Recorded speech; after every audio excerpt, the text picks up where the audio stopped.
কলিকালে হরিনাম সংকীর্তনের পিতা শ্রীকৃষ্ণ চৈতন্য মহাপ্রভু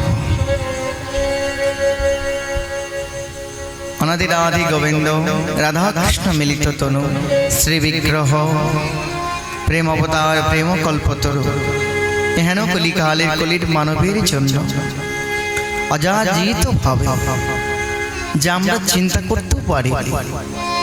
আজ থেকে 539 বছর আগে এই ধরনের ধুলিতে তিনি প্রেম নাম সহ মহামন্ত্র নাম সঙ্গে নিতাই ঠাকুরকে সঙ্গে নিয়ে ভক্তগণকে সঙ্গে নিয়ে প্রেমের বন্যায় প্লাবিত করেছিলেন তৎকালীন বঙ্গভূমি।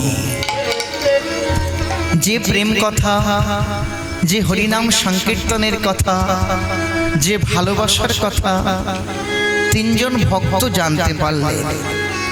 আমরা বঙ্গভূমির মানুষ হয়ে বাবা, এই বঙ্গভূমির সন্তান হয়েও শ্রীকৃষ্ণ চৈতন্য মহাপ্রভুকে আমরা না চিনতে পারলাম না বুঝতে পারলাম। তিনজন ভক্ত জানলেন তারা কারা।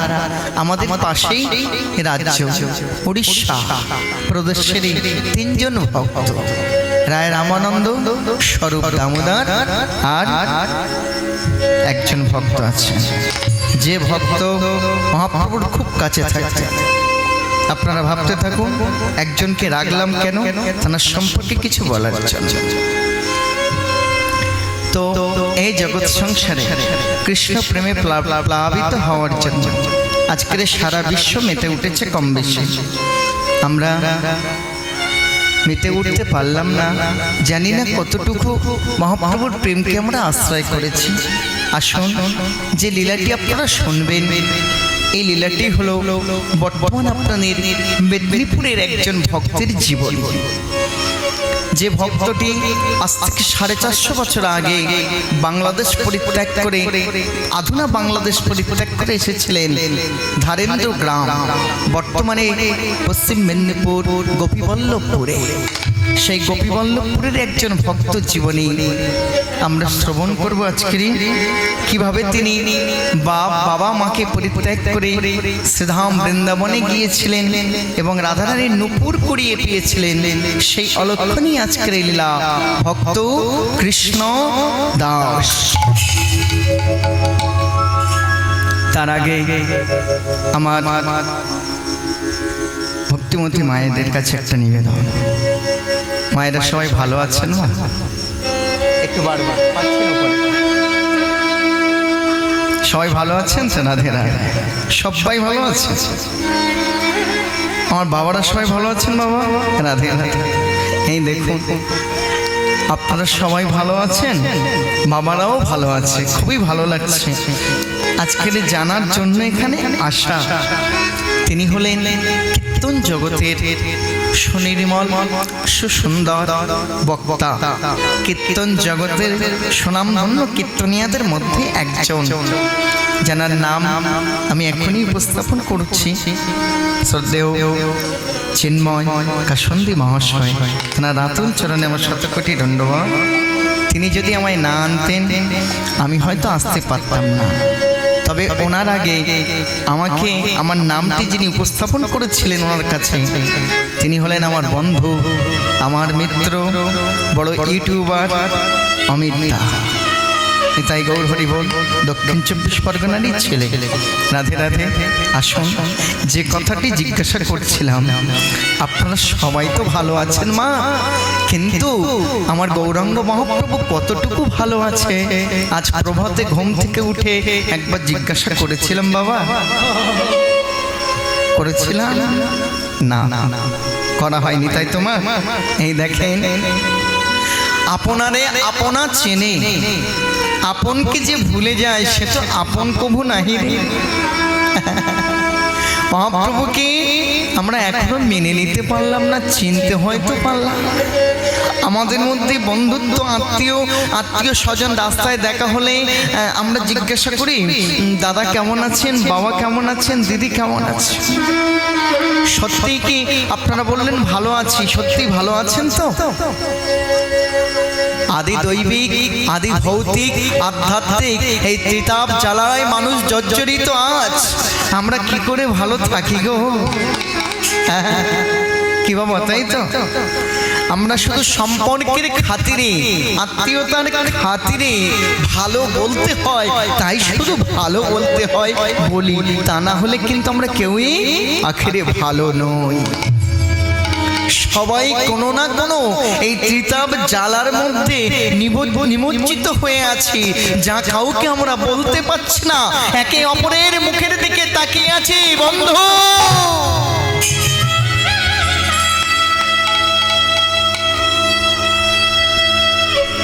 বন্ধু, এই পৃথিবীটা সুখের নয়, এই পৃথিবীটা অতটা সুখের নয় যতটা আমরা স্বপ্নে ভাবি। এখানে কেউই সুখী নয়। মৃত্যুপুরী পৃথিবী, মৃত্যুর স্বাদ আমাদের গ্রহণ করতে হবে। কলিকালের প্রারম্ভে, দাপর যুগের শেষে বাবা সত্য যুগে মৎস্যকুর্ম বরাহ নৃসিংহ অবতার, ত্রেতা যুগে রাম পরশুরাম অবতার, দাপর যুগে ভগবান শ্রীকৃষ্ণ বৌদ্ধ কথা, কলিকালে কলি মহারাজ আসবে। চৈতন্য মহাপ্রভু দশম অবতারে, দ্বাদশ অবতারের মধ্যে নাই, তা 10 অবতারের মধ্যে। তাহলে বলুন তো চৈতন্য মহাপ্রভু কে? 10 অবতারের মধ্যে তো উনি পড়ছেন না, তাহলে কে? আমার প্রেম অবতার, প্রেম কল্পতরু, গৌরাঙ্গ সুন্দর, তারে না ভজিলি কেনে? রাধা কৃষ্ণ যদি মিলিত তনু হয় বাবা, ভাগবতে বাবা একটু রিভাব দেবেন। ভাগবতকার ভগবান শ্রীকৃষ্ণের কোটি কোটি গুণের মধ্যে 64টি প্রধান গুণের বর্ণনা করলেন। তার মধ্যে লীলা মাধুর্য, রূপ মাধুর্য, বংশী মাধুর্য, প্রেম মাধুর্য প্রধান 4টি, যা আর কারোর কাছে নাই। ভগবান শিবজির 60টি গুণ, ব্রহ্মাজির 60টি, দেবতাদের 55, মানবের 50টি গুণ। তো ভগবানের সেই 64টি গুণ, রাধারানীর কোটি কোটি গুণের মধ্যে 25টি প্রধান গুণ, 25 আর 64 যোগ করলে হয় 89। এই 89 গুণ সম্পূর্ণ যিনি এসেছিলেন তিনি হলেন আমার প্রেমের ঠাকুর গৌরাঙ্গ মহাপ্রভু। মোদের গৌরে লোহরে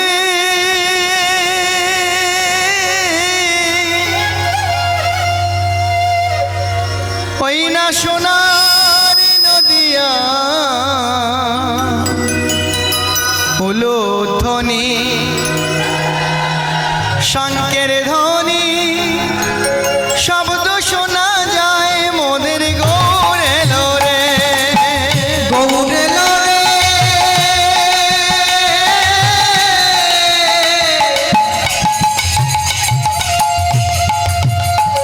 ওই না সোনার নদিয়া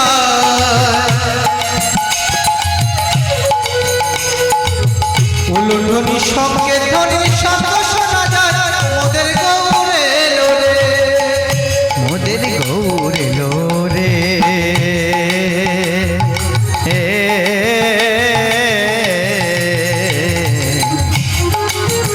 ওই না সোনার নদিয়া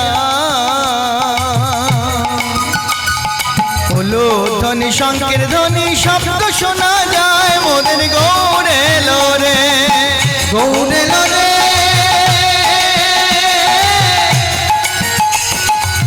সোনার নদিয়া, শঙ্কের ধ্বনি, কুলুর ধ্বনি, শব্দ শোনা যায় আমাদের গৌরে লোরে, ওই না গৌরে লোরে।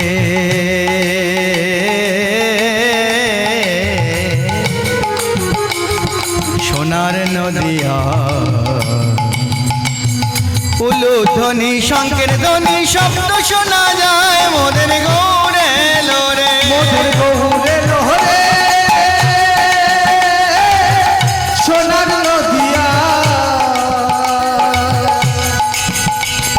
হরিধ্বনি উলুধ্বনি শব্দ শোনা যায় মোদের গৌরে লোরে।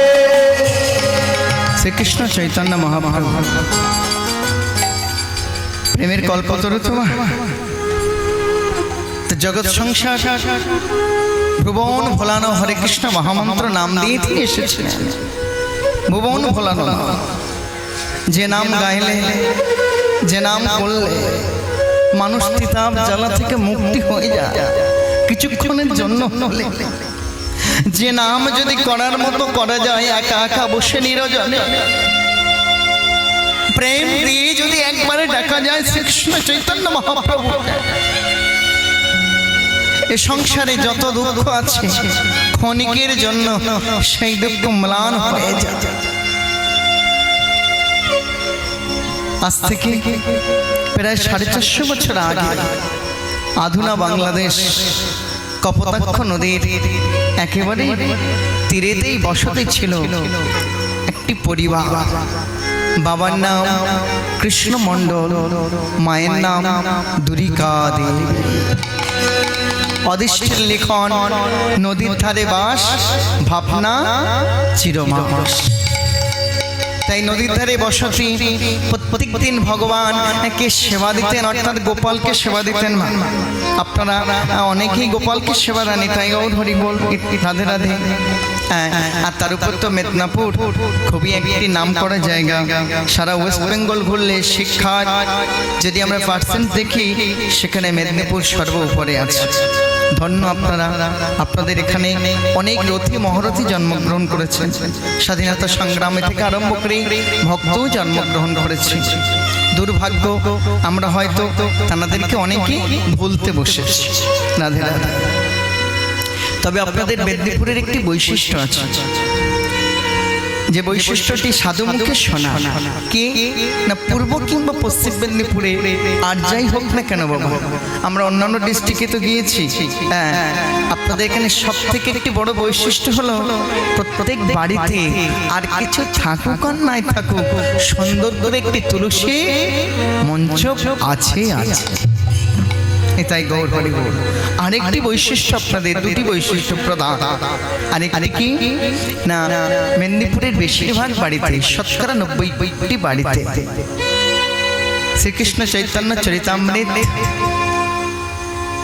গোস্বামী পাদের লেখা চৈতন্য চরিতামৃত ভাগবত পাঠের একটা ব্যাপার থাকে, যেটি অন্য কোনো ডিস্ট্রিক্টে এত বেশি দেখা যায় না। তো বাবা কৃষ্ণমণ্ডল প্রত্যেক দিন গোপালকে সেবা দেওয়ার জন্য মাদুকুরি করতেন। গোপ জাতির ছিলেন, তারপরেও তিনি, আপনারা বলবেন মণ্ডল তাহলে কি করে হয়? হতে পারে মণ্ডল তিনি, হ্যাঁ, উচ্চবংশীয় মণ্ডল, মাহেশ্বর হতে পারেন, রাধে রাধে। হ্যাঁ, তো তার ব্যবসা ছিলেন গোপে, তাই গৌর। তো সমস্ত ব্যবসা ছেড়ে দিয়ে তিনি কি করেছিলেন? ভগবানের সেবায় নিজেকে নিমজ্জিত করে দিয়েছে। মা দুরিকা দেবীর বিবাহ হয়েছে, কিছুদিন হয়েছে, কিন্তু সন্তানাদি আসে না। তাই ছোট্ট গোপালকে কোলে নিয়ে বলছে, গোপাল রে, ওরে গোপাল রে, সন্না গোপাল, তোর বাবা না ভিক্ষা করে আনলে তোকে মাদুকুরি, সেই প্রসাদ দিয়েই তোকে প্রসাদ তৈরি করা হয়। তো হ্যাঁ, তা তোর বাবাকে আজকে আমি বলেছি, জানো তো একাদশী চলছে আগামীকাল। হ্যাঁ, তা তুমি এক কাজ করো না, গোপালকে তোর অন্ন সেবা দিতে পারবো না, এতদিন ভিক্ষা করছো, যদি পারো কোনো মায়ের বাড়ি থেকে কিংবা কোনো ভক্তের বাড়ি থেকে আমার গোপালের জন্য, কথাটি শুনুন, আমার গোপাল, এই যে আমার গোপাল যেদিন আসবে ভিতর থেকে, গোপাল আর কারণ নয়, গোপাল আমার। আমরা বলি তো সন্তানটি আমার, এ বাড়িটি আমার, একবার হয়তো বললাম না গোপাল তুমি আমার। তাই বলছিলাম কি, মা দুর্গা দেবী স্বামীকে বলছে এক কাজ করো না, জানি তুমি 3টি বাড়ি থেকে প্রসাদ নিয়ে আসো, সারাদিন ভিক্ষা করেন কিন্তু মা 3টি বাড়ির বেশি ভিক্ষা করেন না, অনেক দূর দূর থেকে জানতো, তাই সারাটা সময় লেগে যায়। তা কাজ করো না, অনেক দিন তো হয়ে গেল, আমাদের গোপালকে না একটা ফল প্রসাদ দিতে পারলাম না, অভাবের সংসার কি করে দেব বলো। মা দুর্গা দেবী কি পিতা কৃষ্ণমণ্ডল বলছে, দুর্গা বলতে পারো অভাবের তো সংসার, তোমার গোপালকে কি করে বলো তো একটা ফল কিনে আন, একটা ফল যে কিনে এনে গোপালকে দেব, একটা কড়ি তো আমার কাছে নেই, আমি যে তোমার গোপালের জন্য একটা ফল কিনে আনবো। দেখো না, আমরা যার ভরসায় আছি, যার জন্য আছি, যার জন্য জীবন, যার জন্য মরণ, যার জন্য পথ চলা, যার জন্য সংসারে বেঁচে থাকা, যার কৃপা না হলে গাছে থেকে একটি শুকা পত্র নিচে পতিত হয় না, যার ইশারা না হলে সূর্যদেব ওঠে না, যার ইশারা না হলে গন্তব্যে পৌঁছে যায় না, তাকে যদি একবার স্মরণ না হয়, দেখবে তোমার মনোবাঞ্ছা পূরণ হয়ে যাবে। তুমি ঠিক বলেছো দুর্গা, আমি কাল সকালেই যাব ভিক্ষা করতে, 2টি ফল আমি নিয়ে আসবো গোপালের জন্য, তবে যদি গোপাল দেয় তো তবে, আমি বলতে পারবো না আমি আনবো। আমরা বলি না অনেককে, অনেককে কে দাদা তোমার চিন্তা করতে হবে না, আমি তোমাকে অমুক সময়ে নিয়ে যাব অমুক জায়গায়, হরিবাস। আমরা অনেকে সেই সময়টুকু পারি না, যে সময়টুকু বলি 8টা হয় না, কথা সেখান থেকে 2টো হয়ে যায়। সকাল হয়ে গেছে, বাবা মাধুপুরীতে চলে গেছেন কৃষ্ণমন্ডল। 11:36 ভগবানের গোপালের প্রসাদ নিবেদন করতে হয়, তাই তো মা আপনারা করেন জানি, তাই গৌর হরি বল। 11:36 মধ্যে ভগবানের জন্য প্রসাদ নিবেদন করতে হয়, তারপর 12টার মধ্যে দরজা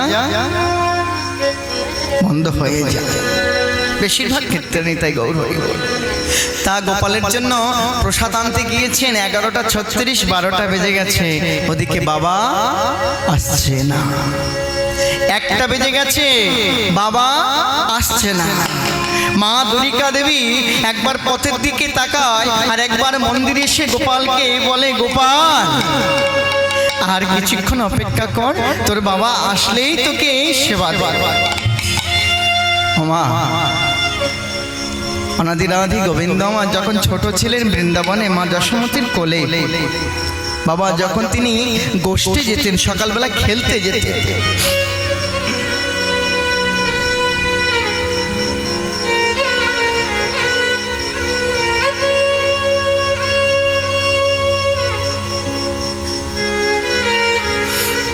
যখন খেলতে যেতেন মা যশোমতী প্রত্যেক দিন কাপড়ের মধ্যে, যাকে পুঁটলি বলা হয়, পুঁটলা বলা হয় আঞ্চলিক ভাষা অনুপাতে, তাতে ক্ষীর সর নবনী সব প্রসাদ মেরে দিতেন। আর দাদা বলরামকে বলতেন, বলরাম রে আমার গোপাল দণ্ডে দণ্ডে সেবা নেয়, তাকে তুই সময় মতো সেবাটুকু দিয়ে দিস। আমরা গোপালকে বাড়িতে রেখে 3বার সেবা দেই, কিন্তু মা যশোমতী গোপালকে দণ্ডে দণ্ডে সেবা দেওয়ার জন্য দাদা বলরামকে দিক বলেছিলেন। ছোট ছেলে তো যখন তখন ক্ষুধা পেতে পারে, মা এখন মায়ের কাছে ছুটে আসতে পারে, ও মা আমায় কিছু খেতে দাও। গোপালকে সেবা দিলে হবে না, ঠিক দণ্ডে দণ্ডেটাকে সেবা দিতে হবে। 2টো বেজে গেছে, বাবা এখনো আসছে না। এবার গোপালকে শৃঙ্গার করেছিলেন, মানে সাজিয়েছিল। গোপালকে সাজাতে সাজাতে বলছে, জানিস তো গোপাল, আজকে আমি তোকে না একটি গান শোনাবো, যতক্ষণ না তোর বাবা আমার কাছে আসে তোর জন্য ফল নিয়ে তোকে আমি সাজাবো। তবে জানিস ওই দোকান থেকে কিনে আনা ফল দিয়ে আমি তোকে সাজাবো না। কি দিয়ে সাজাবো জানিস? আমি সাজাবো তোমারে আমার মোহন সাজেতে, আমার আশা ছিল মনে মনে মনে। আমি সাজাবো তোমারে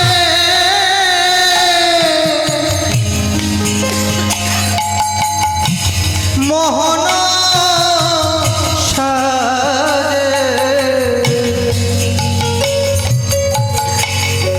বড় আশা ছিল মনে মনে মনে। আমি সাজাবো তোমারে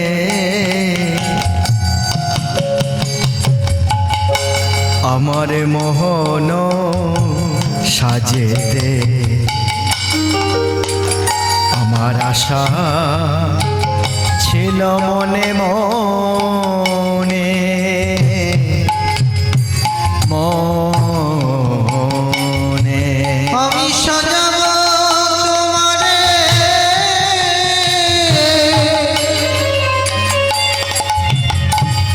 মোহন সাজে, বড় আশা ছিল মনে মনে মনে। গোপাল, জানো তো গোপাল, তোমায় আমি সাজাবো, তবে ওই দোকান থেকে কিনে আনা ফুল দিয়ে তোমায় আমি সাজাতে পারবো না। কেন জানো? দোকান থেকে ফুল কিনতে গেলে তো একটা অর্থ লাগে, কড়ি লাগে, সেই কড়ি বা অর্থ তো আমার কাছে নেই। তবে আমি তোমায় সাজাবো জানো কি দিয়ে?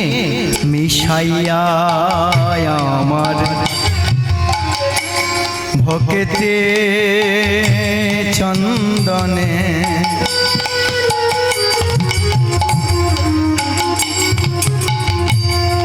মন কুসুম দেব তোমার চরণে। অগমিশায়া ভক্তি চন্দনে। গোপাল, গোপাল রে, অগমন কুসুম দেব তোমার চরণে। গোপাল, মিশাইয়া আমার ভকেতে চন্দনে। আমি যে দোকান থেকে চন্দন কিনে আনবো জানো তো গোপাল, সেই চন্দন কিনে আনার মতো আমার কাছে কিছু নেই। কিন্তু আমার যে মনে ইচ্ছা হয়েছে ভগবানকে আপনার কিছু নাও থাকতে পারে, কিন্তু ভগবানকে শৃঙ্গার করানো, তাকে সেবা দেওয়ার, তাকে ভালোবাসার অধিকার আপনার ইচ্ছা থাকতে পারে। তিনি তো চায় না এত কিছু, কি দেবেন তাকে? রাজার ছেলে, তার বাবা কোনো অভাব আছে? নবলক্ষ ধেনু যার বাড়িতে, যার বাবা রাজা, যাদের বাড়িতে কত দাস দাসী কাজ করে, তারা আমাদের মতো এই সামান্য মানবের বাড়িতে কি চন্দন নেবে? যিনি বিশ্ব ব্রহ্মাণ্ডের মালিক, রাজার রাজা, মিশাইয়া আমার ভকেতে চন্দনে।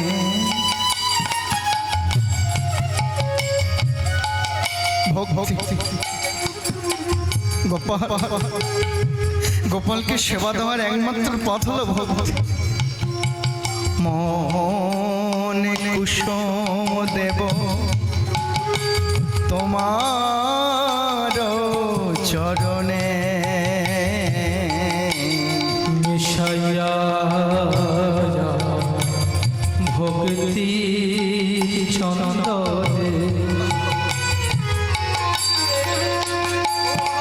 ভগবান কুসুম দেব তোমার চরণে আমি নয়নের জলে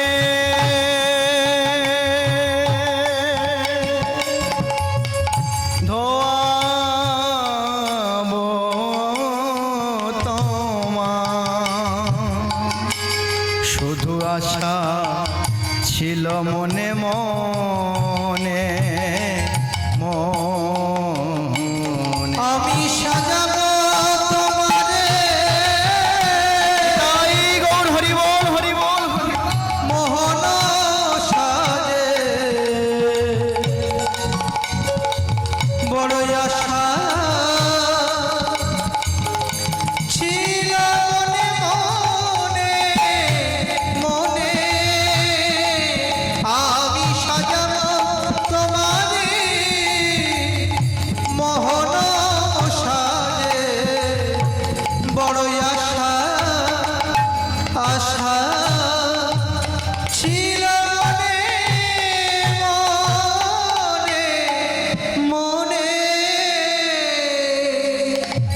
ভগবান ভগবানকে সাজাতে গেলে বা তাকে প্রত্যেকদিন আমরা যে মিষ্টান্ন কিনে এনে দিতে হবে মা ভালো ভালো ফুল কিনে এনে দিতে হবে তা নাই বাবা, একটু কমে গেছে গো, একটু বাড়াবেন। তা কিছু নয় গো, বিশ্ব ব্রহ্মাণ্ডের মালিক অধীশ্বর, তাকে আমরা কি দিয়ে সেবা দিতে পারি, কি বা আছে আমাদের বলতে পারে। আজকে যিনি রাজা কালকে তিনি ফকির হয়ে যাবে, কর্মফলে গতানুগতি এ জীবন চলে যায়। মায়ামান কীর্তন করছে গোপালের কাছে, কীর্তন গাইতে গাইতে 2:30 বেজে গেছে। ওদিকে বাবা কৃষ্ণমণ্ডল দুটি ফল পেয়েছে, ফল নিয়ে ছুটে আসছে। দুরিকা দুরিকা ও দুরিকা,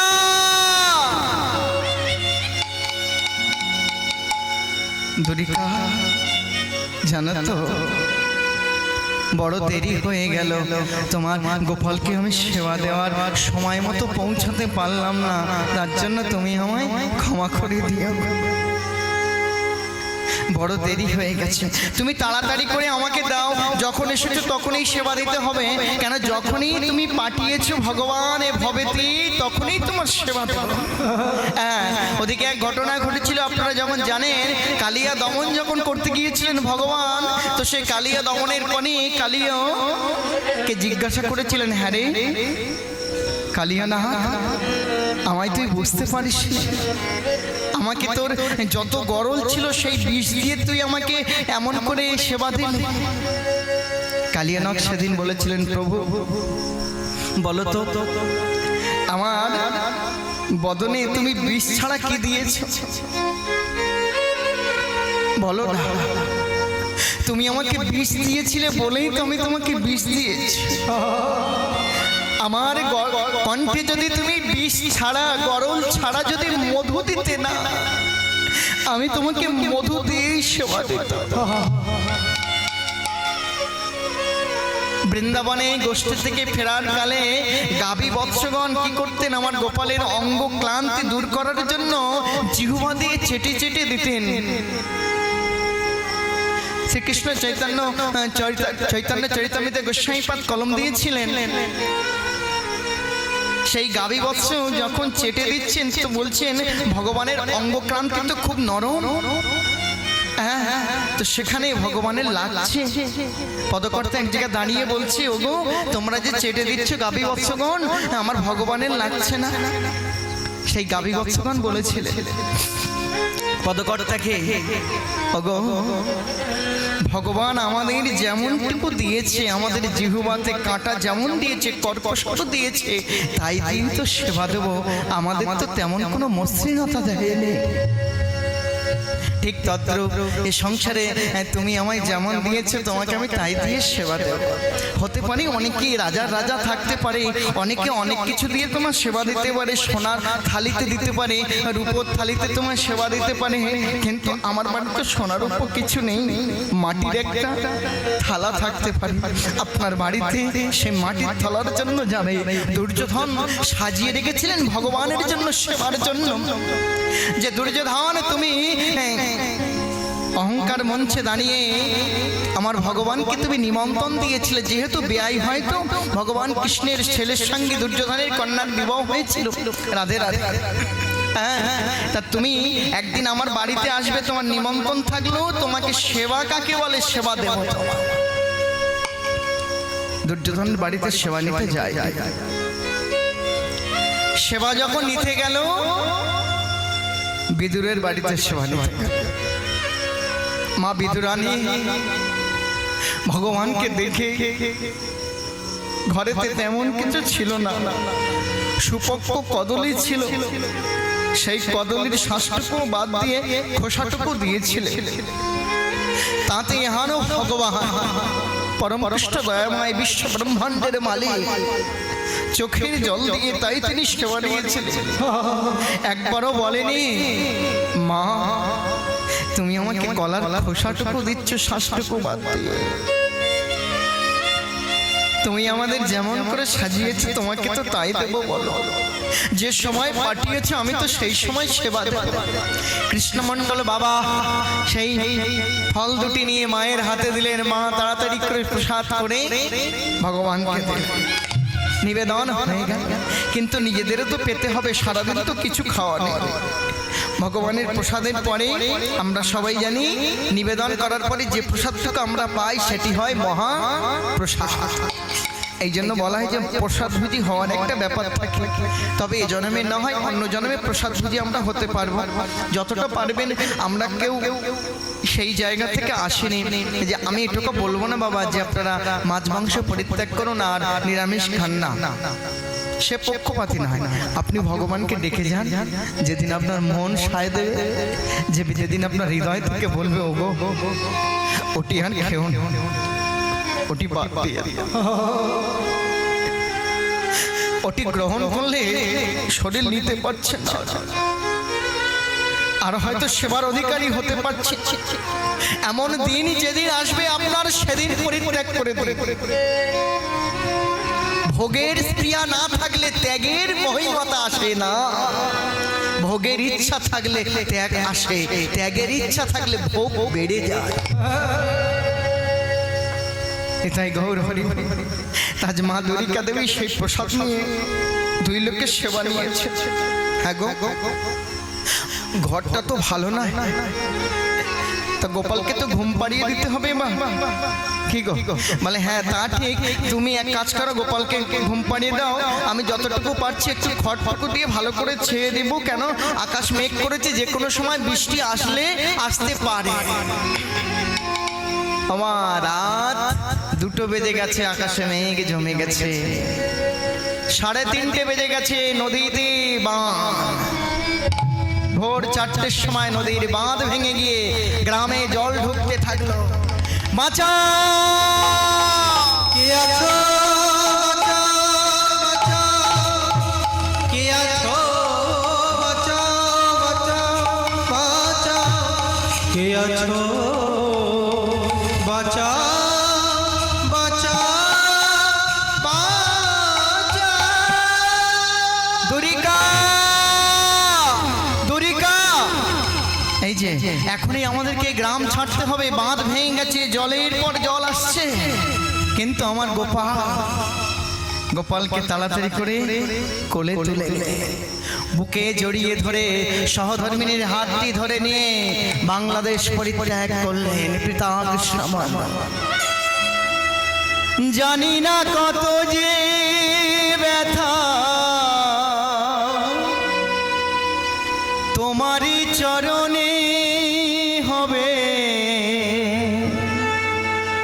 দিলাম এই মালা খানি চরণে তোমার। জানি না কত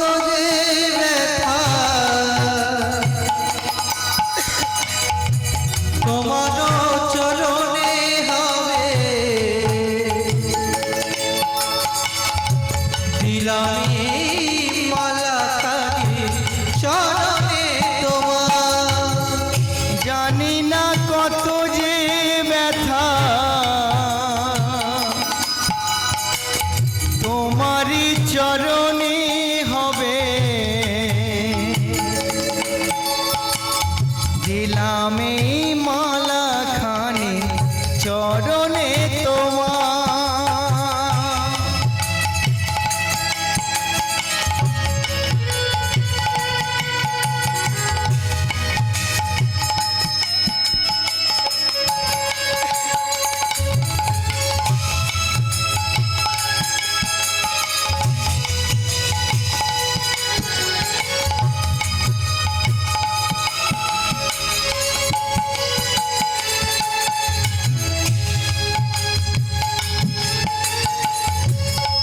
আমি জানি না কত যে ব্যথা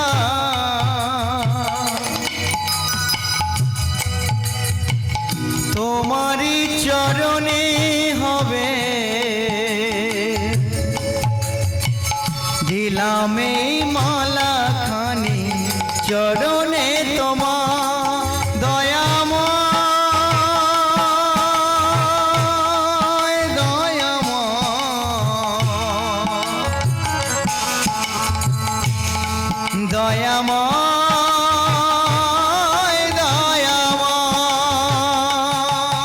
দয়াময় দয়াময়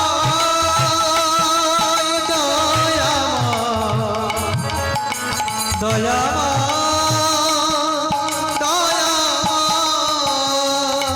আমার অন্তরের ভালোবাসা প্রভু দিলাম চরণে তোমার, রেখো তুমি তোমারি চরণ তলে। অন্তরের ভালোবাসা প্রভু তোমায় দিলাম, রেখো প্রভু চরণ তলে। ও গো আমার কৃষ্ণ নাম গাইতে গাইতে, হরি নাম গাইতে গাইতে গোপালকে বুকে নিয়ে এই সংসারে আমরা দেখেছি অনেক ভক্ত আছে গোপালকে মাথায় করে নিয়ে যায় কোথাও গেলে, অনেক ভক্ত আছে আবার বুকে করে নিয়ে যায়, আবার অনেক ভক্ত আছে এখন একটা বাক্স বার হয়েছে হাতে করে গোপাল সেখানে থাকে নিয়ে যায়, মাথায় করে জানালা নিয়ে যায়, মনে মনে করে রাস্তায় যদি বজ্রপাত হয়, যেতে যেতে বৃষ্টি হয়, বজ্র যদি পড়ে আমার গোপালের মাথায় পড়ে, আমার মাথায়। আর যারা ভক্ত হন তারা হৃদয় করে নিয়ে যায়, কেন ভগবান বজ্রপাত যদি হয় তুমি থাকতে তাহলে আমার মাথায় পড়ো, আমার গোপালের মাথায় না। জানি না কত যে ব্যথা গোপাল চরণে হবে তোমার, দিলাম এই মালা খানি চরণে তোমার। জানি না কত যে ব্যথা তোমারই চরণে হবে, দিলাম এই মালা খানি চরণে তোমার। কৃপাময় দয়াময় দয়াময় কৃপাময়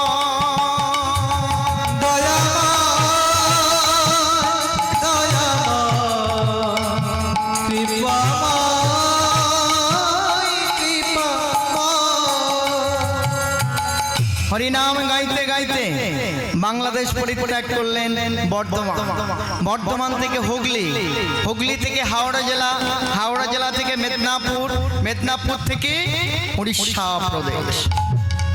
আর সেই উড়িষ্যা প্রদেশের ধারেন্দ্র গ্রাম বলে একটি গ্রামে এসে উপনীত হলেন। ওই ধারেন্দ্র গ্রামের মানুষরা দেখলেন একজন ভক্ত এসেছে গো, ভক্ত চেনা যায় তার মরণে, আর ভগবান চেনা যায় তার মা কোথায়? চরণ। আপনার বাড়িতে ভগবান এলে চিনবেন কি করে? না ভগবানের চরণ চিহ্ন দেখে চিনবেন। আর ভক্তকে চিনবেন কি করে? তার মৃত্যুতে আপনি বলে দেবেন এনার কোন গতি প্রাপ্ত হয়েছে। ভগবান শ্রীকৃষ্ণচন্দ্রের চরণেতে 19টি চিহ্ন আছে। কটি? 19টি চিহ্ন আছে। দক্ষিণ চরণে 11টি, বাম চরণে বাকি 8টি। এই 19টি চিহ্নের মধ্যে আপনার বাড়িতে যদি কোনোদিন ভগবান আসতে তো পারে, যদি কোনোদিন আসতে পারে কি, তবে এই বাড়িতে সব সময় আছে। এই বাড়িতে কে আসে যায়? কোন সে ভগবান। তারে যদি ধরার মতো ধরতাম, অভাব থাকতো না। কোন অভাব? এই জগৎ সংসারে খেয়ে পড়ে বেঁচে থাকা ওই অভাব নয়, ঈশ্বরকে না পাওয়ার যে অভাব, সেই অভাব থাকতো না আমার। তো 19টি চিহ্নের মধ্যে আপনার বাড়িতে ভগবান এলে তার কোনো না কোনো একটি চিহ্ন, শঙ্খ চক্র গদা পদ্ম পর্বত, কোনো না কোনো একটি চিহ্ন আপনার বাড়িতে রেখে যাবে। আর ভক্ত চেনা যাবেন কিভাবে? ভক্তকে চিনবেন কিভাবে? তার মরণেতে। যেমন তেমন জন্ম হোক, যথাযথ কর্ম হোক ভালো, সারা জীবন যাই করলাম, মৃত্যুকালে স্মরণ নিলে সেটি শ্রেয়। তো সেই মৃত্যুকালে মরণটুকু কেমন হবে? মৃত্যুর পরে যদি আমাদের চোখ খোলা থাকে, শুভ। মৃত্যুর পরে যদি গাল হাঁ হয়ে থাকে, জল গড়িয়ে আসে, শুভ। মৃত্যুর পরে যদি নাসিকা দিয়ে শিলস্য বা ব্লাড বা রক্ত আসে, শুভ। মৃত্যুর পরে যদি কান থেকে রক্ত আসে, শুভ। মৃত্যুর পরে যদি ব্রহ্মরত্ন ভেদ হয়ে যায়, যেটি স্বামী বিবেকানন্দের হয়েছিল, শুভ। আর যদি নিম্নগতি হয়ে যায়, পায়খানা প্রস্রাব হয়ে যায়, জীবের কি হবে? জীবের আসা যাওয়া সার হবে, আসা যাওয়া সার হবে। ও জীবের আসা যাওয়া,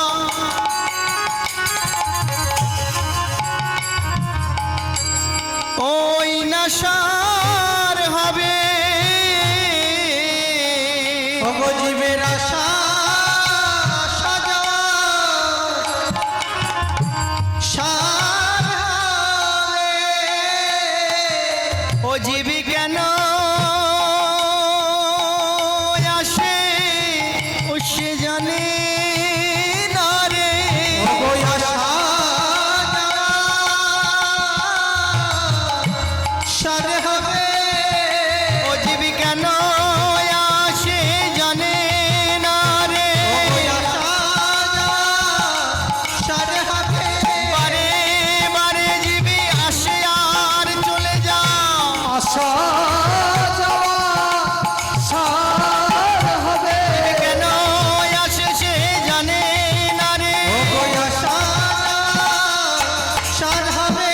ও জীবী কেন, তাই গো হরি বল হরি বল। জীব কেন আসে জানি না রে। আসা যাওয়া সার হবে। জীবের আসা যাওয়া সার হবে। শ্রীকৃষ্ণ চৈতন্য মহাপ্রভু কি, অনাদি রাধি গোবিন্দ কি, পরম কৃষ্ণ দয়াময় কি। আর সেই দ্বারেন্দ্র গ্রামেতে ভক্ত এসেছে। তো গ্রামে তো সবাই ভক্ত হতে পারে না, ভক্তের পরশে ভক্ত হয়ে যায় বাবা। পরশমণি থাকলে পরশমণির পরশে লোহা সোনায় পরিণত হয়, শুনেছি, দেখেনি, তাই গৌর হরি বল। তদ্রূপ ভক্তরূপী পরশমণি যদি আপনাদের গ্রামেতে থাকে, হ্যাঁ, সেই পরশের পরশমণির পরশে আমরা যারা সাধারণ আছি বাবা, অন্তত কিছু না হোক ভাগবত পাঠ যেদিন হবে তার কাছে কৃষ্ণ কথা শুনতে যাব যেদিন, সেই দিন অন্তত এই দেহটুকু পরিবর্তন হয়ে যায়। তাই আমাদের কর্মটুকু তেমনই হওয়া প্রয়োজন। মৃত্যুর সময়, মৃত্যুর পরেতে, আমাদের মৃত্যুর পর 5 কিলোমিটার দূর থেকে মানুষ যেন না বলে, বাবা রে মানুষটি মারা গেছে না, জীবন জুড়িয়েছে। হ্যাঁ, হাড়ে বাতাস লেগেছে গ্রামের মানুষের, এটি মৃত্যু নয়। মৃত্যুর পরে 10 কিলোমিটার দূর থেকে 15 কিলোমিটার দূর থেকে মানুষ শুনে যখনই বলবে, আহা অমুক মানুষটি মারা গেছে, জানো তো, মানুষটি চলে গেল। এত ভালো সমাজ সেবক ছিলেন, এত বড় ভক্ত ছিলেন, জীবনে কোনোদিন কারোর উপরে দুটো কথা বলেনি চড়া গলায়, জানো, চড়া গলায় তো কথা বলা দূর, কোনোদিন আঙুল তুলেও কথা বলেনি বাবা। ইতিহাস হয়ে থেকে যায়, মুছে যাওয়ার চিন্তা ভাবনা করবেন না। নেওয়া নেওয়া নেওয়া আপনাদের ব্যাপার, বলা কর্তব্য আমাদের। কর্ম সেটাই হোক যেটা সকলের মঙ্গলের জন্য, ধর্ম সেটা হোক যেটাকে আঁকড়ে ধরে তার কাছে পৌঁছানো যায়। শান্তির বার্তা সনাতন ধর্ম থেকেই যায়। নিতাই গৌর হরি। আর কিছু বলার নেই। রাধে রাধে।